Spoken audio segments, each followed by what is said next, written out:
La educación, una realidad cambiante. La educación es un fenómeno con un amplio abanico de posibilidades, donde se encuentran multitud de variantes personales, sociales, culturales e históricas de toda la humanidad. Batalloso 2006. Hola, muy buenos días. Mi nombre es Mima Beatriz Alejandro González y en este día les estaré compartiendo sobre al menos 4 logros educativos que han sido muy significativos y han causado gran impacto en toda la historia de la educación. Te invito a disfrutar por unos minutos estos triunfos educativos. Comenzamos. ¿Qué es la educación? Es la crianza, enseñanza y doctrina que se da a los niños y a las niñas y a los jóvenes. Pero, ¿qué es un logro? Es una ganancia, un resultado, un éxito. Al hablar de logros educativos, nos referimos a los resultados en beneficio del progreso en el proceso de enseñanza y aprendizaje. En el año de 1822 se forma la Compañía Lancasteriana. Esta promovía la educación primaria en las clases pobres. Era interesante ver el método de enseñanza que utilizaba esta compañía. Una enseñanza mutua. A los niños se les daba oportunidad de avanzar en su educación, no en base a su edad, sino en base a su desenvolvimiento y capacidad. Esta compañía lancasteriana obtuvo atención y apoyo del gobierno para emplear el método de enseñanza mutua. Recibió ese apoyo y en ese entonces estaba como presidente Agustín de Iturbide en los años de 1822 a 1823.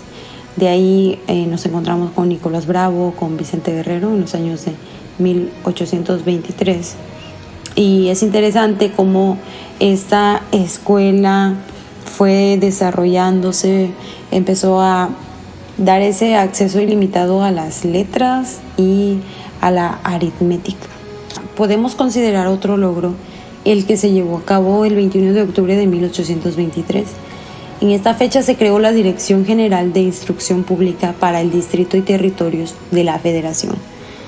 Es importante porque por primera vez había una intención de diversificar los estudios educativos. Se querían agregar más materias y hacer más completa esta enseñanza. Lamentablemente, en 1833 hubo acontecimientos políticos nacionales que impidieron que los estudios se diversificaran. Aparte, entre los conflictos se generó una lucha constante a tal grado que produjo pues unos resultados algo contradictorios. Algunos estaban de acuerdo y algunos no. Sin embargo, si lo comparamos al día de hoy, vemos cómo este logro de alguna manera ha venido surgiendo efecto, y hoy, gracias a esas luchas, hoy podemos ver la diversificación en nuestros estudios educativos. Vamos a trasladarnos a otro logro que vamos a encontrar el 7 de julio de 1859. En esta fecha se da a conocer por parte del presidente las leyes de reforma, las cuales le abrieron las puertas a la educación, ya que se declaró la separación de la Iglesia y el Estado, entre otros puntos importantes. En ese entonces era Benito Juárez el que estaba a cargo, él era el presidente de la nación. Entonces hizo algo sorprendente. Él como que abrió las puertas, porque resulta que en ese entonces había ese pleito, ¿verdad?, con la religión. De hecho, en 1840, años atrás, se emitió una ordenanza en donde se recalcaba la enseñanza del catolicismo en las escuelas.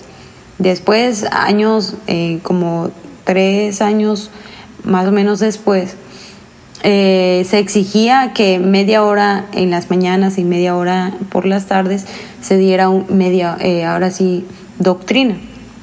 Entonces, a partir de estas leyes de reforma, se empieza a hacer esa lucha por Benito Juárez, que fue un defensor de la educación, de que fuera laica, de que fuera gratuita. Él se preocupó mucho y a través de esto él demostró que procuraría la creación de más escuelas de educación primaria gratuitas.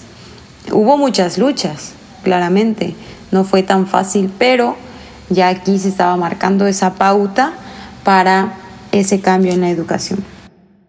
Aunado a este logro, el 2 de diciembre de 1867 se crea la Ley de Instrucción Pública, en la cual se establecía la educación primaria como gratuita y obligatoria para todos los niños y las niñas arriba de los 5 años. ¡Wow! ¡Qué increíble!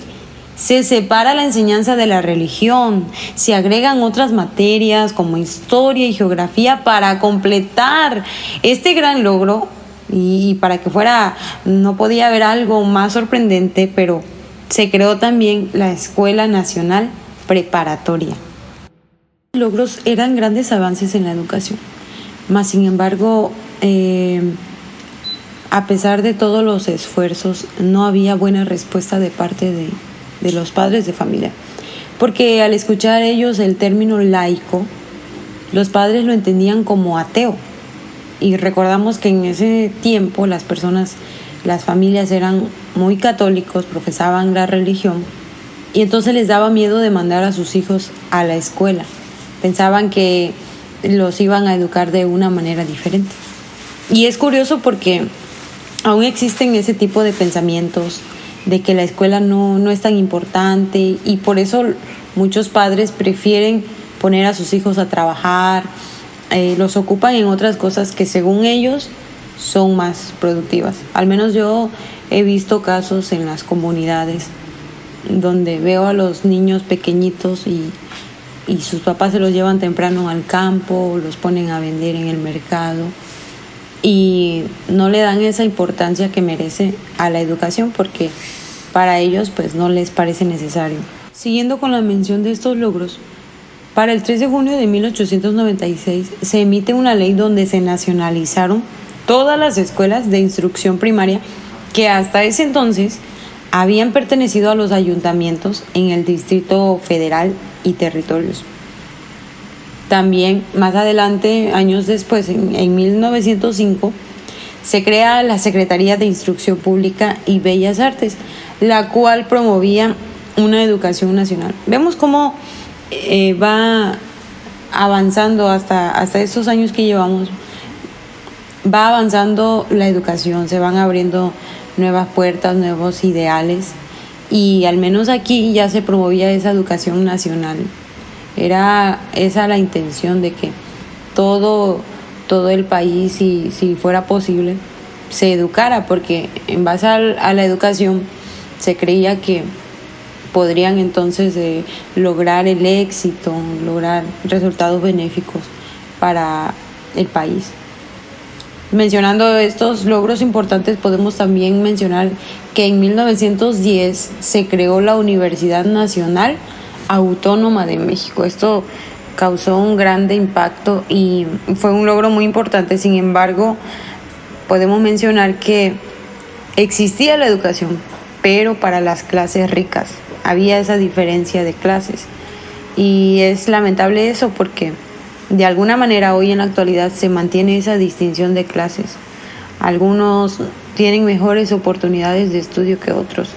Claro, las historias son distintas. El contexto en el que han nacido pueden ser diferentes. Mas, sin embargo, eso repercute en su desarrollo educativo. No todos pueden transportarse a la escuela tan fácilmente. En comunidades, por ejemplo, los niños tienen que caminar donde está la sierra, que tienen que atravesar, subir una montaña, cruzar un río. Entonces, no es tan fácil para todos el poder tener ese acceso a la educación. Para 1921 se crea la Secretaría de Educación Pública, mejor conocida como la SEP. Y ahora sí, educación obligatoria, laica y gratuita para todos. Se abre un mar de posibilidades, un mar de oportunidades para nosotros que actualmente estamos en este periodo donde se lograron todos esos esfuerzos.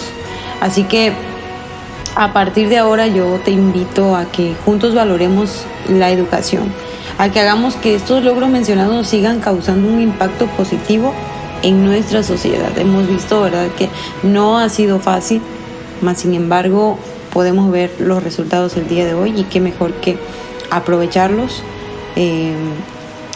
educándonos.